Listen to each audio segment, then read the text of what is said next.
कल शतधन्वा जी की कथा हुई थी।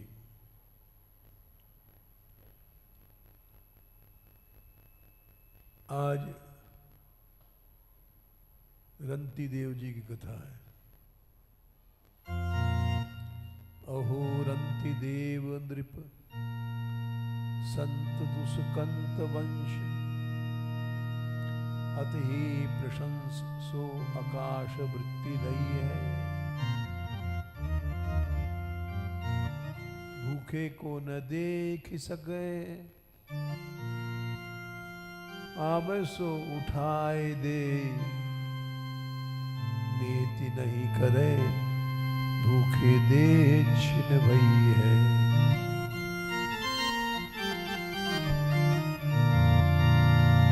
40 और 8 दिन पीछे जल अन्न आयो। दियो विप्र शूद्र नीच श्वान यह नहीं है। हरि को निहारे उन्माज तब आए प्रभु। भाए जग दुख जिते मोको भक्ति छई है।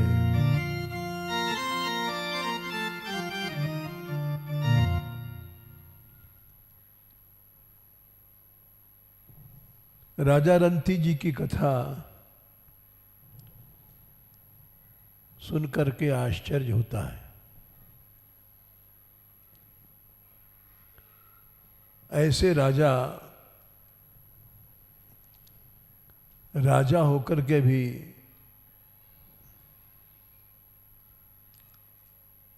इतनी तितिक्षा सहनशीलता संसार में कठिन है।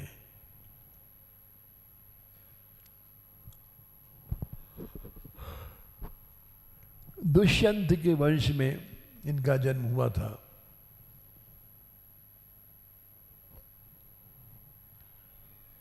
कुछ दिन तक राज्य करने के बाद ईरानी को लेकर के, अपने पुत्र को लेकर के तीनों वन में चले गए।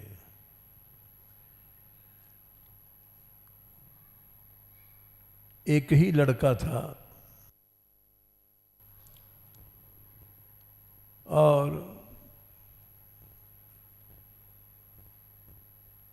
जवान ही थे, लेकिन जब बैराग आता है मन में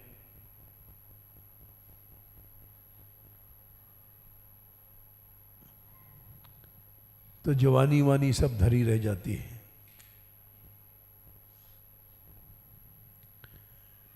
वैराग माने कि भोगों से मन हट गया।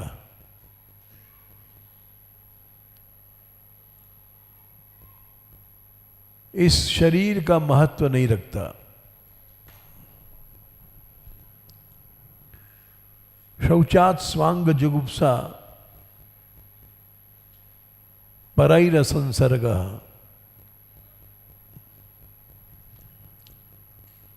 अंतःकरण जब पवित्र हो जाता है,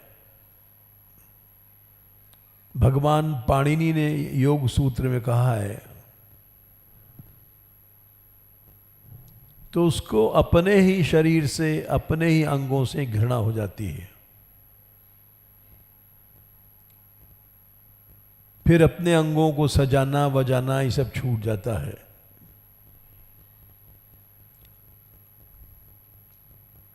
तो समझ लो इसका राग हट गया भोग से। परई असंसर्गः, जब अपने शरीर से ही मन हट जाता है, फिर दूसरों को शरीर से संसर्ग रखना, लिपटना चिपटना ये सब खत्म हो जाता है।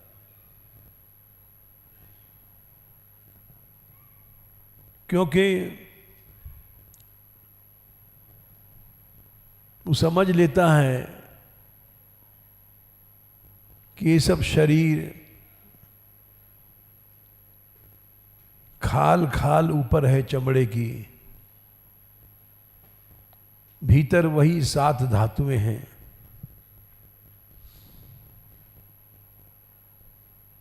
और वही विकार मलमूत्र हर आदमी के शरीर में है, चाहे गोरी चमड़ी का है चाहे काली चमड़ी का है। 12 तरह के मल हर व्यक्ति के भीतर भरे पड़े हैं। वसा, शुक्र, मसृंग, मनसा, वज्जा,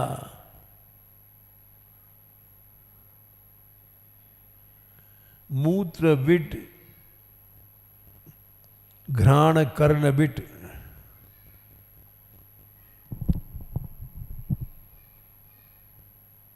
दूषिका, स्वेद,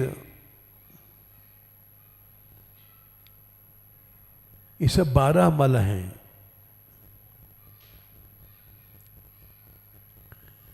वसा माने चर्बी,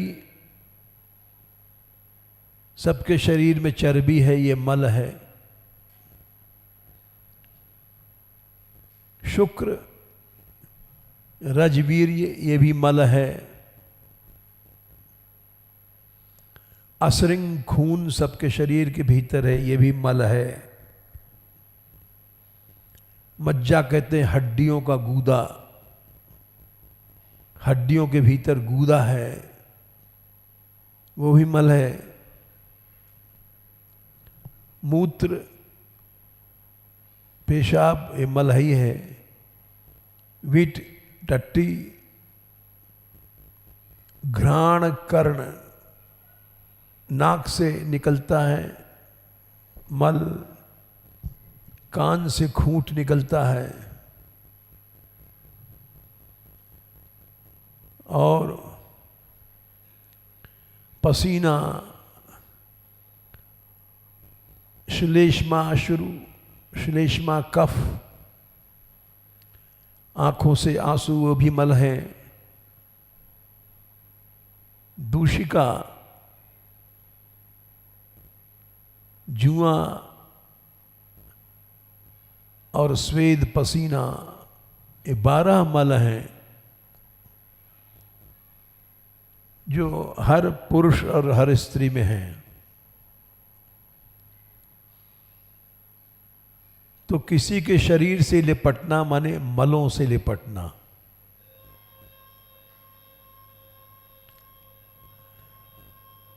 ये माया है भगवान की। मनुष्य मल के पिंड पर मोहित होता है।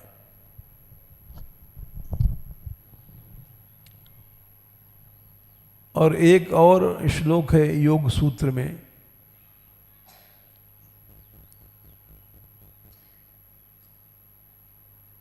स्थानाद बीजाद उपष्टंभाद स्यंदनाद निश्चिंदनादपि कायम आधेय शौचत्वाद पंडिता यह शुचिम विदु। बोले पंडित कौन है? पढ़ने वाला पंडित नहीं है। पंडित तो भैंसों की तरह रमण करते हैं भोग में। पंडितास्तु कलत्रेण रमन्ते महिषाइव। पंडित कौन है? जो जानता है, 7 चीजों को याद रखता है। स्थानाद, शरीर कहाँ से निकला, किस स्थान से? मूत्राशय से।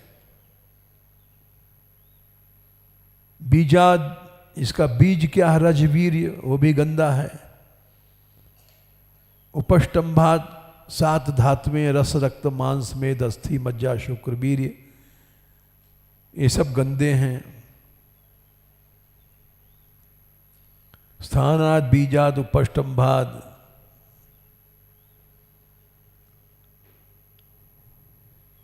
स्यंदनाद निस्यंदनाद निधनादपि, रोम रोम से मैल ही निकलता है। शरीर के 9 दरवाजों से मैल ही निकलता है। स्यंदद माने बहना, निधनाद माने जब मर जाता है आदमी तो बदबू आती है, तुरंत फेंक दो। मुर्दे में से दुर्गंध आने लग जाती है। इधर हवा निकली, सांस निकला और दुर्गंध शुरू हो गई। निधन माने मृत्यु।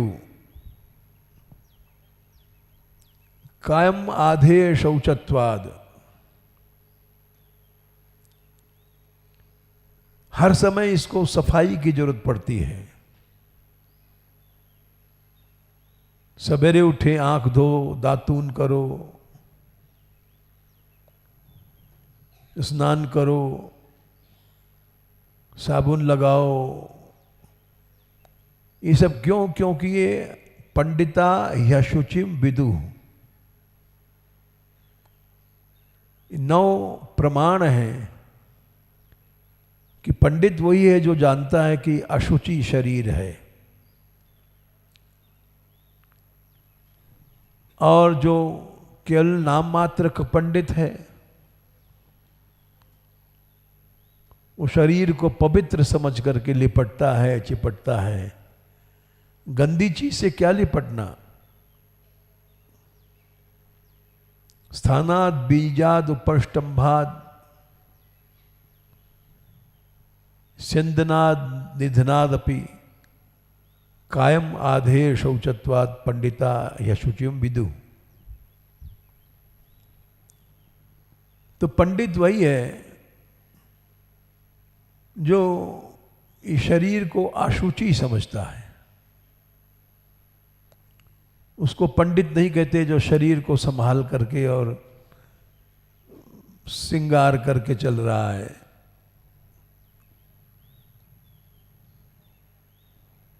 तो राजा रंती देव, जवानी में इनको वैराग आ गया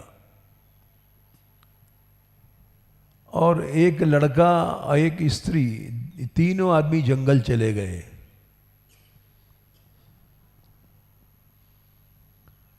और जंगल में जाकर के मौज मारने वाले तो जंगलों में भी कोठी बना के मौज मारते हैं, भोग भोगते हैं। लेकिन जो वैराग जिसको है, देखा जाता है तो एकांत रहने वाले ज्यादा भोगी होते हैं, क्योंकि भोग विषय ये सब एकांत चाहता है। दुनिया के जितने बड़े बड़े पाप हैं एकांत में होते हैं। चोरी, चकोरी, हिंसा। एकांत बड़ा अच्छा भी है, बड़ा खराब भी है। पापी आदमी एकांत चाहता है, कोई देखे ना, कोई सुने ना।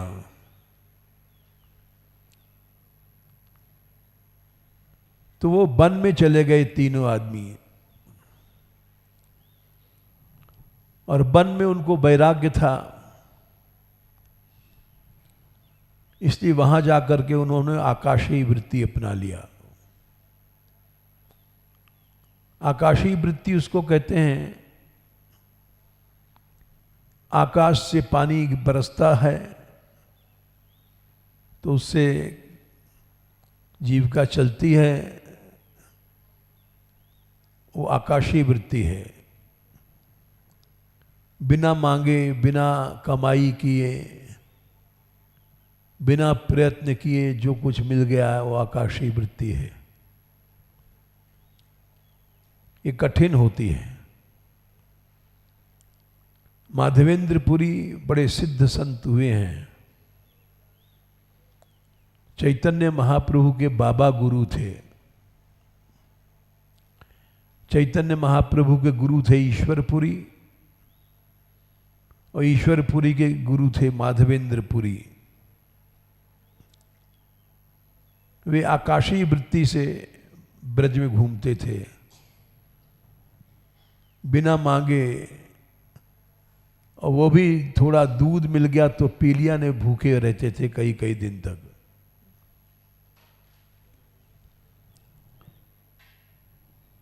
बिना मांगे, किसी को क्या पता ही दूध ही पीते हैं, कई कई दिन उनको हो जाते थे। कहीं से दूध मिल गया तो पी लिया, ने तो कृष्ण कीर्तन करते पड़े रहते थे। आकाशीय वृत्ति कहते हैं। पानी देना था।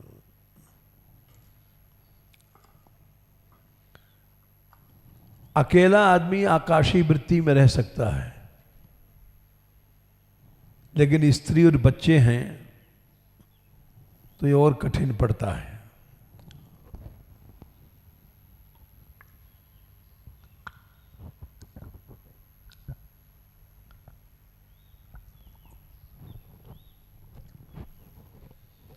क्योंकि जहां आसक्ति होती है, मां भूखी रह लेगी, अपने बच्चे को पहले खिला देती है। बंदरिया हम देखते हैं अपने बच्चे से इतना प्यार करती है कि अगर देख दो तो खा जाएगी। आसक्ति के कारण मनुष्य चोरी करता है, बेईमानी करता है, घूसखोरी करता है, धर्म अधर्म कुछ नहीं सोचता। आसक्ति ऐसी चीज होती है। दुनिया में जितने भी पाप हो रहे हैं आसक्ति के कारण हो रहे हैं। अपने शरीर में आसक्ति है तो या दूसरे के शरीर में आसक्ति है, आसक्ति के कारण ही सब पाप हुआ होता है। आसक्ति से ही काम पैदा होता है। ध्यायतो विषयान पुंसत संगस्तेषु उपजायते, संगात संजायते कामः कामात् क्रोधो विजायते। आसक्ति नहीं हो तो कामना पैदा नहीं होगी। संगात संजायते कामः, काम पैदा क्यों हुआ? आसक्ति थी। सबसे पहले हमारी अपने शरीर में आसक्ति है। इस शरीर की इंद्रियों में आसक्ति होने से इंद्रियों के द्वारा काम पैदा होता है, और काम ही सब अनर्थ की जड़ है। पाप का मूल क्या है? अथ केन प्रयुक्तोयम पापम चरते पुरुषः। अर्जुन ने पूछा, महाराज मनुष्य पाप क्यों करता है? हर आदमी जानता है कि पाप पाप है, पाप नहीं करना चाहिए। अनिच्छन्नपि, इच्छा नहीं है लेकिन जबरदस्ती गर्दन पकड़ के कोई पाप कराता है। तो भगवान ने कहा ये काम है, जहां काम है वहां पाप करना ही पड़ेगा। वहां तुम पवित्रता नहीं रहेगी, वहां तुमको बलाद इव, जैसे कोई गर्दन पकड़ करके जबरदस्ती, वैसे जब काम आता है तो गर्दन पकड़ के जबरदस्ती नियोजित पाप में लगा देता है। तो राजा रंती देव कठिन व्रत को अपनाया। रानी साथ में है और एक लड़का है।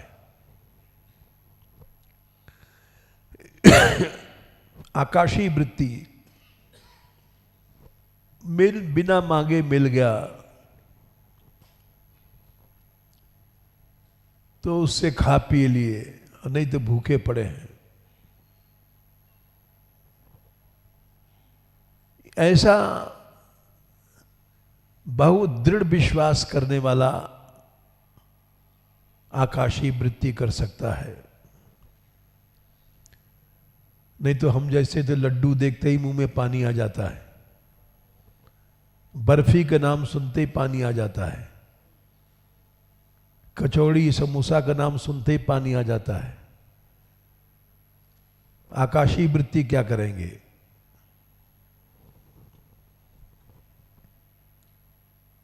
माधवेंद्रपुरी जो थे,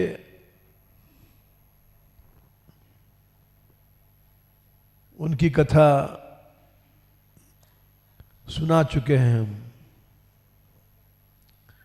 भगवान के लिए भी इच्छा करना उनको पसंद नहीं था।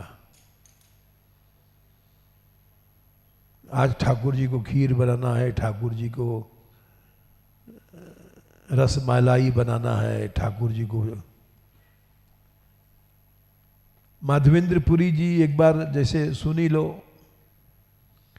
क्योंकि ठाकुर जी के पीछे बहुत धंधा चलता है। ठाकुर जी को 56 भोग लगाना, ठाकुर जी को खीर लगाना, ठाकुर जी को पकौड़ी लगाना। आज ठाकुर जी हमको खाना है पकौड़ी, तो कहेंगे आज ठाकुर जी की इच्छा पकौड़ी की है। यूं तो कहते नहीं हमारी इच्छा है, आज ठाकुर जी की इच्छा पकौड़ी खाने की है। तो वो ठाकुर जी के नाम पर ये सब धंधे चलते हैं, ये गलत है। ठाकुर जी के मन में है ये तुम जानते हो क्या?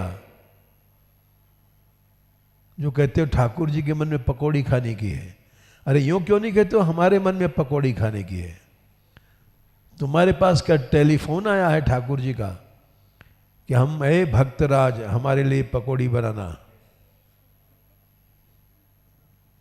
ऐसा तो कभी नहीं होता है। लेकिन खाना हमको है, नाम लगाएंगे ठाकुर जी का। माधवेंद्रपुरी गोपाल जी को प्रकट किया गिरिराज जी में, और प्रकट करके चंदन लेने के लिए उड़ीसा चले गए, क्योंकि गोपाल जी बहुत दिन तक पृथ्वी में दबे थे, तो गर्मी लग गई होगी, तो उनके शरीर में चंदन का लेप करने के लिए वहाँ गया। वहाँ जब पहुँचे तो उड़ीसा में भी एक गोपाल जी का मंदिर है, साक्षी गोपाल।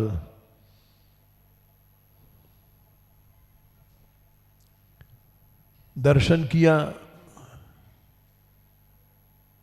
और वहाँ भोग लगता था अमृत के लिए। अमृत के लिए एक अलग ढंग का, कोई हमने तो खाया नहीं भैया, सुना ही है नाम, कोई अलग ढंग से खीर बनाते हैं, बड़ी स्वादिष्ट होती है और वो वहीं बनती है।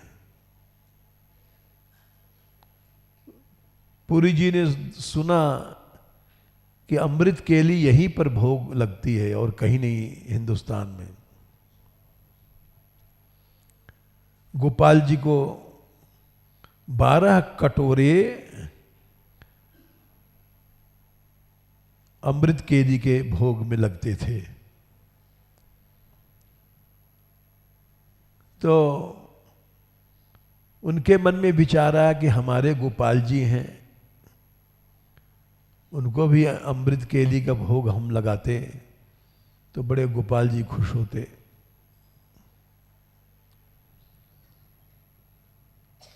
उनके मन में विचार ही आया था, ऐसा नहीं जैसे हम लोगों के ठाकुर जी पकौड़ी खाना चाहते हैं। तो भगवान भक्त के वांछा कल्पतरु हैं, भक्त की इच्छाओं को जानते हैं, पूरा कर देते हैं। वांछा मने इच्छा, कल्पतरु मने कल्प वृक्ष। जो इच्छा भक्त की होगी उसको भगवान पूरा कर देते हैं। लेकिन कौन से भक्त की? जो सत्संकल्प है। अब ऐसा नहीं कि गांजा पिएंगे, आज भक्त राज सोच रहे हैं चरस पिएंगे, गांजा पिएंगे तो ठाकुर जी के गांजा देने थोड़ी आएंगे।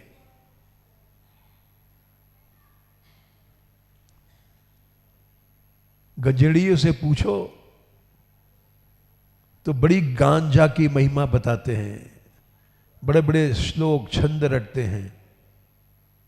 भंगेड़ियों से पूछो तो बड़े बड़े भांग के कवित चौबों से जाके पूछो।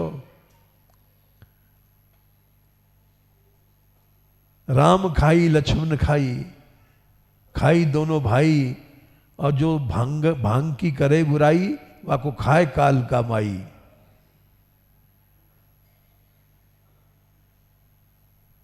एक दो मर जाएं क्या परवाह है, एक दो मर जाएं क्या परवाह है, एक भंगड़ मर जाए मुल्क तबाह है।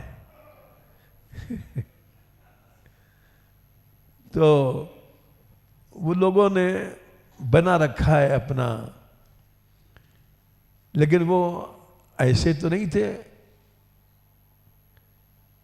उनको मन में गोपाल जी को अमृत के लिए भोग लगे, ये इच्छा पैदा भई, और दर्शन करके चले गए।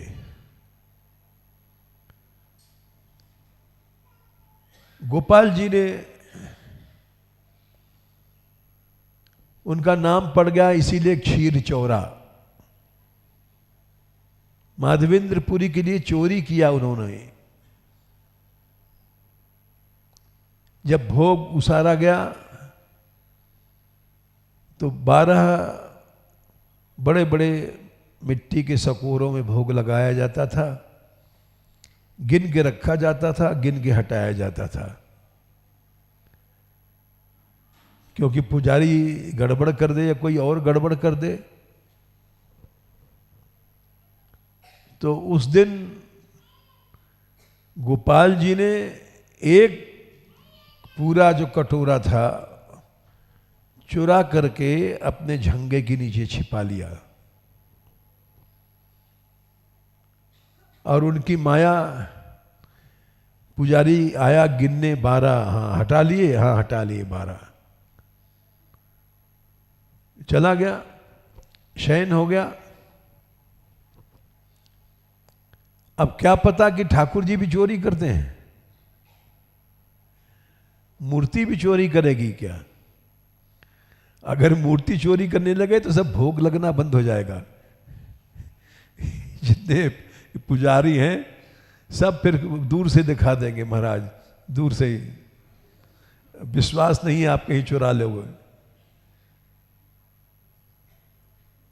तो उन्होंने एक अमृत केली का पायस पदार्थ चुरा लिया अपने झंगे में, और रात्रि के समय मंदिर में से आवाज आई, पुजारी, ओ पुजारी। पुजारी सोचता है ये क्या चक्कर है, मंदिर में आवाज आ रही, पुजारी पुजारी, भूत प्रेत तो आ नहीं सकता। फिर आवाज आई, उठ उठ। तो उसने कहा कौन है? पुजारी हिम्मत करके बोला बेचारा, बोले मैं गोपाल जी हूं। अच्छा महाराज कहो,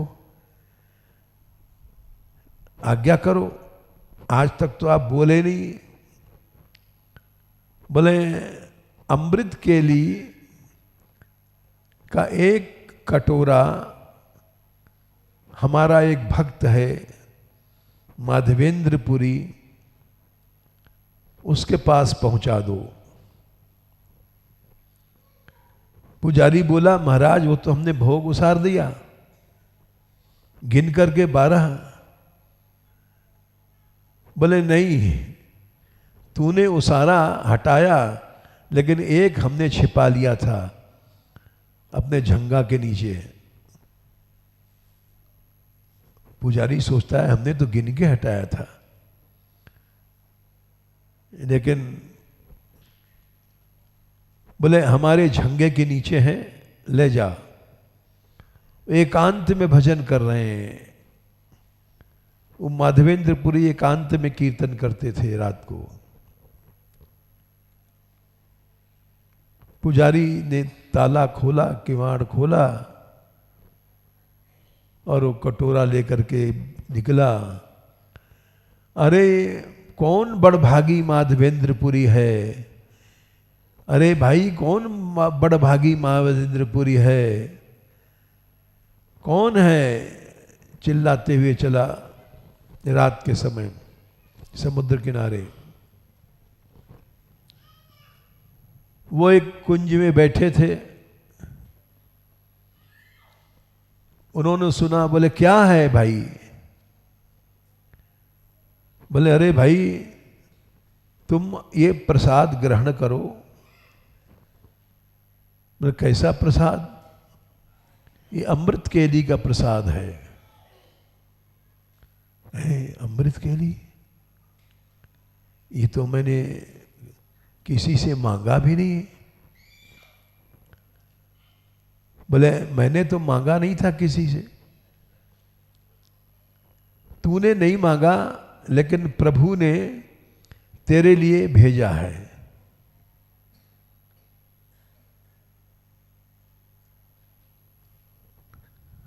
तो उन्होंने वो पाकर के बड़े दुखी भये कि प्रभु को कष्ट हुआ, प्रभु ने हमारे लिए चोरी किया। वैष्णव को मन में इच्छा नहीं करना चाहिए। भगवान इच्छा पूरी करते हैं भक्त की, तो भक्त इच्छा ही क्यों करे? इसलिए आकाशीय वृत्ति से रहना कठिन होता है। कई कई दिन बीत जाते थे, मिल गया तो खा लिया, नहीं तो कोई बात नहीं, बैठे हैं। बहुत बड़ा संतोष, बहुत बड़ा धैर्य, मन का संयम चाहिए। राजा रंतीदेव भी 48 दिन तक उनको कुछ नहीं मिला। 48 माने 40, 8 48, 2 कम 50, लगभग 2 महीने समझो। इतने दिन बाद उनको अकाल पड़ा था। कहीं से एक थाल में भोजन, पानी का लोटा, ये सब मिला। वे ऐसे दयालु थे कि किसी को मना नहीं करते थे, किसी को लौटालते नहीं थे। जो सामने आया, जो कुछ आया वही दे देते थे। विचार भी नहीं करते थे कि ये देना चाहिए कि नहीं देना चाहिए। हमारे भी तो बच्चा है, एक स्त्री है, परिवार भूखा है, 48 दिन से कुछ नहीं मिला। स्त्री भी भूखी है, लड़का भी भूखा है, और तीनों भोजन करने बैठे थे। एक ब्राह्मण आ गया, नारायण हरि, भो अतिथि भो, मैं अतिथि हूं।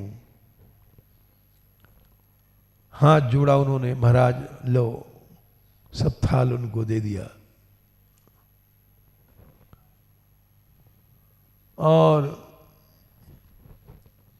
वो जब भोजन पा करके उठे तो एक शूद्र आ गया।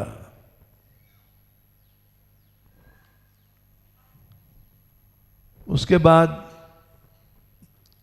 उससे थोड़ा बहुत बचा था तो एक पुलकस चांडाल आ गया,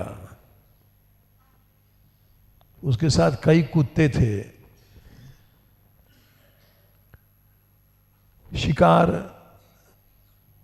शिकारी लोग कुत्ते रखते हैं, कुत्तों के साथ शिकार करते हैं। उन कुत्तों को भी बचा खुचा पवा दिया। ब्राह्मण, शूद्र, चांडाल, कुत्ते। इसके बाद पानी बचा था पीने के लिए। पानी पीने जा रहे थे कि एक भील आ गया। बोले महाराज हमको भी पानी नहीं मिला है बहुत दिनों से।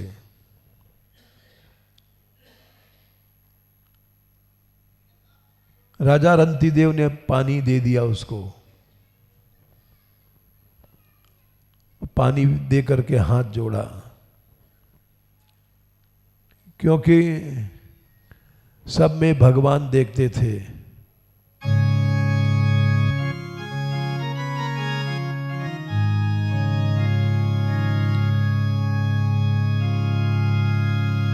ब्राह्मण हो चाहे चांडाल हो चाहे कुत्ते हों, शून्य चैव स्वपाके च पंडिता समदर्शिना विद्या विनय संपन्ने ब्राह्मणे गविहस्तिनी शून्य चैव स्वपाके च पंडिता समदर्शिना।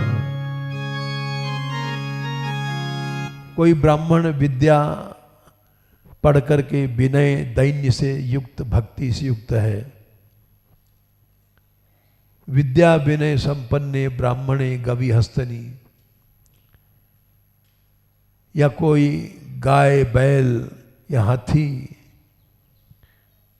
या शूनी कुत्ता, स्वपाक चांडाल,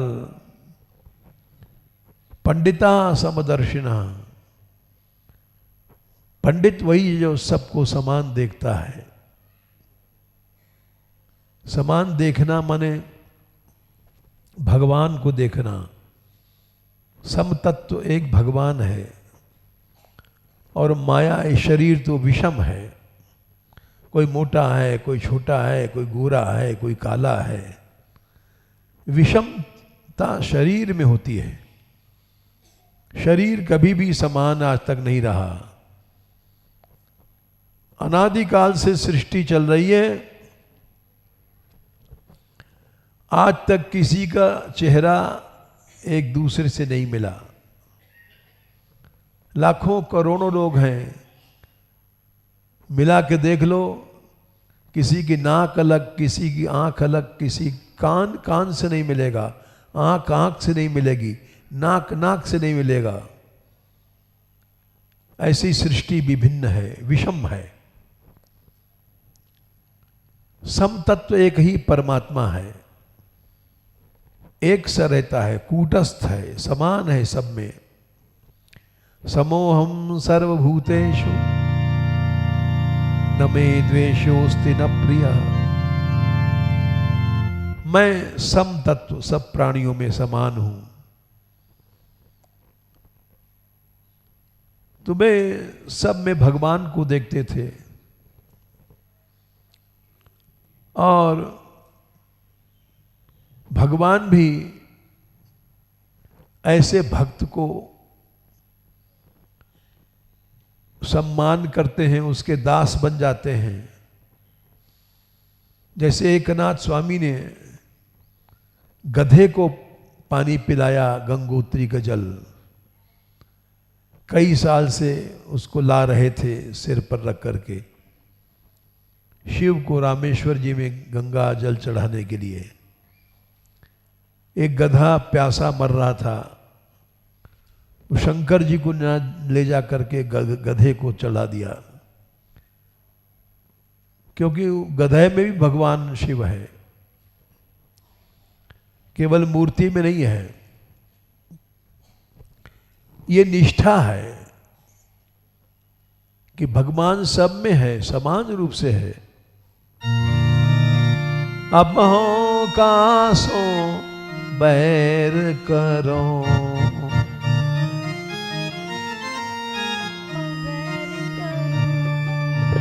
कहत पुकारत हरि निज मुख दे, कहत पुकारत हरि निज मुख दे।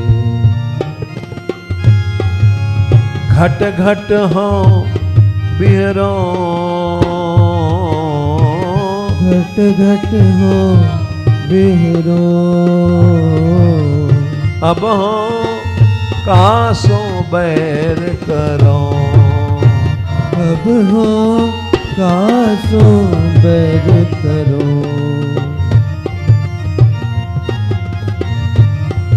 स्वयं भगवान कह रहे हैं कि घट घट, सूरदास जी कहते हैं मैं किससे बैर करूं, द्वेष करूं। घट घट में वही भगवान है। ये माया का पर्दा ढक रखा है हमने अपने ऊपर, इसलिए वो भगवान दिखाई नहीं पड़ता। ये माया का पर्दा हट जाए तो सम तत्व भगवान दिखाई पड़ेगा। घूंघट का पट खोल रे तुए पीव मिलेंगे। ये घूंघट माया का है। घट घट रमता राम रमैया, कटुक बचन मत बोल रे, घूंघट का पट खोल रे तुए राम मिलेंगे। रंग महल में दीप जलत हैं, आसन से मत डोल रे, कहत कबीर सुनो भाई साधो, अनहद बाज ढोल रे तुए राम मिलेंगे। भगवान ने कहा यो माम सर्वेषु भूतेषु संतमात्मानाम ईश्वरः, किसी जीव का अपमान करोगे मेरा अपमान है। हित्वा माम भजते मौढ़्यात् भस्मन्येव जुहोति सः, जैसे भस्म में हवन करो बेकार राख में घी फेंक दिया, वैसे ही उसका सारा भजन प्राणियों से द्वेष करने में भगवान से अपमान हो जाता है, तो सब भजन साधन नष्ट हो जाता है। अहम सर्वेषु भूतेषु भूतात्मा अवस्थिता सदा, हित्वार्चाम भजते मौढ़्यात् भस्मन्येव जुहोति सः।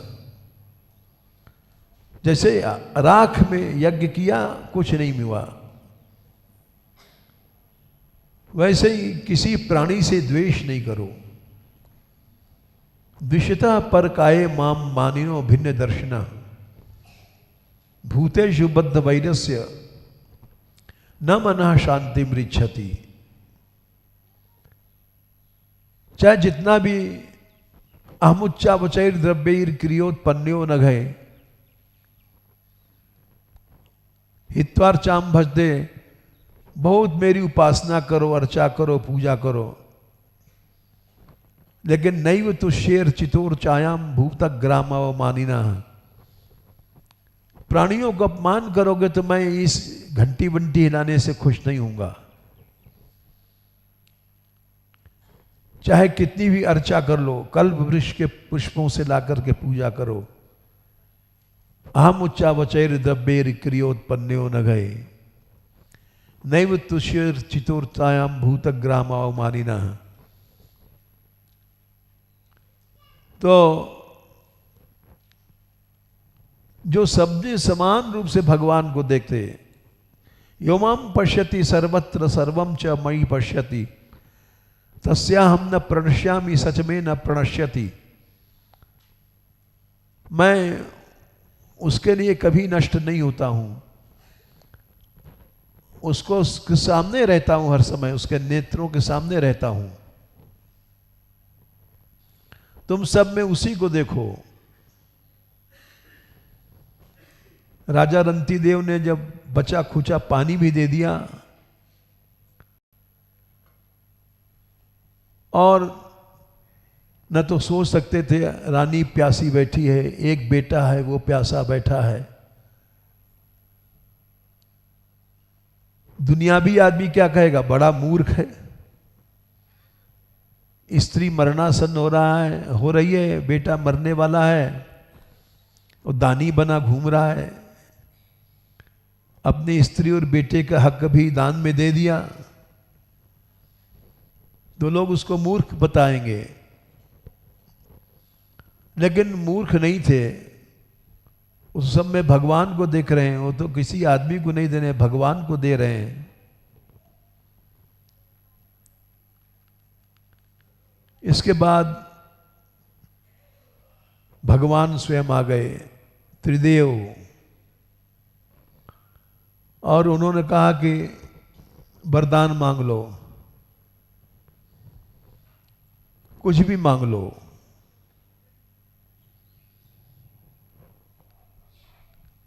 अब भगवान आए हैं ब्रह्मा विष्णु शिव,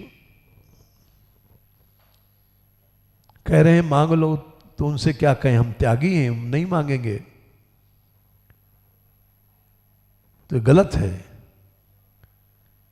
मांगेंगे, आपकी आज्ञा मानेंगे, त्याग का घमंड नहीं दिखाएंगे। उन्होंने क्या मांगा, न काम ये हूं गतिमीश्वरात् पराम अष्टर्धयुक्ताम अपुनर्भवं वा आर्तिम प्रपद्ये खिल देह भाजाम अंतस्थितो ये न भवन्त्य दुखा। हे देवो, ब्रह्मा विष्णु शिव, आप हमको देना चाहते हो तो हमारे लिए तो कुछ मत दो, क्योंकि हमारे मन में कामना ही नहीं है। न काम ये हम गतिम ईश्वरात् पराम, मैं ईश्वर सामने खड़ा है, मैं ये पराम गति देने के लिए मोक्ष आदि मैं नहीं चाहता। अष्टर्धि आठों सिद्धियां भी नहीं चाहता, अपुनर्भव मोक्ष भी नहीं चाहता, तो तुम क्या मांगते हो? आर्तिम प्रपद्ये, दुख।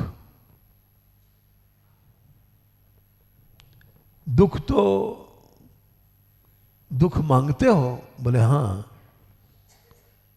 तो दुख तो तुम उठा ही रहे हो आकाशीय वृत्ति से। बोले वो तो मैंने अपने लिए अपने शरीर का दुख सहा। अखिल देह भाजाम, सारे संसार के प्राणियों को दुख हमको दे दो, और इनके अंतःकरण में मैं भोगूं, और ये सब अदुख माने सुखी हो जाएं। सारे संसार के प्राणियों को दुख हमको दे दो, ये मांगा इन्होंने। और ऐसे दयालु थे भगवान ने कहा कि ठीक है, सृष्टि का नियम तो वही रहेगा, लेकिन तुम्हारा जो चरित्र कहेगा सुहेगा उसके पाप जरूर जलेंगे। और दुखों का मूल क्या है? पाप। जब पाप जल जाएंगे तो दुख नष्ट हो जाएगा अपने आप। तो इन्होंने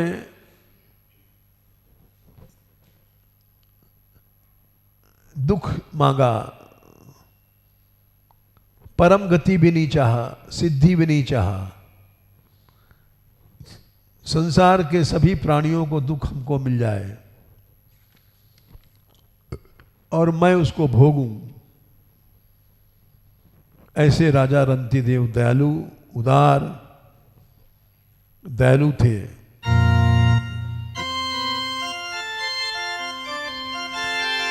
राधे किशोरी दया कर